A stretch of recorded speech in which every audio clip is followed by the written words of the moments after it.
Superstar Allu অর্জুনের ৪৪তম জন্মদিনের সামনে এলো তার নতুন সিনেমা রাকা এর প্রথম ঝলক।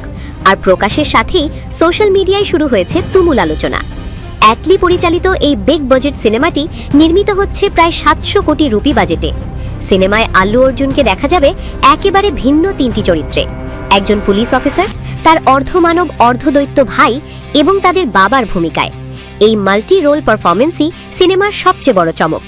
এই তিনটি চরিত্রে অভিনয়ের জন্য আল্লু অর্জুন নিচ্ছেন প্রায় ১৭৫ কোটি রুপি পারিশ্রমিক, যা ভারতীয় সিনেমার অন্যতম সর্বোচ্চ ফি।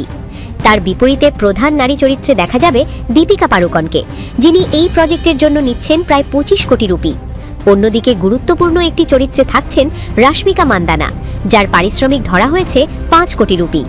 ফার্স্ট লুকেই আল্লু অর্জুনের রহস্যময় লোক, গাঢ় কাজল, ভয়ঙ্কর অভিব্যক্তি এবং অদ্ভুত নখ ভক্তদের চমকে দিয়েছে।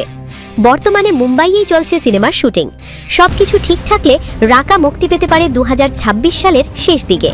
এখন দর্শকদের একটাই অপেক্ষা, এই বিশাল বাজেটের সিনেমা বড় পর্দায় কেমন জাদু দেখায়।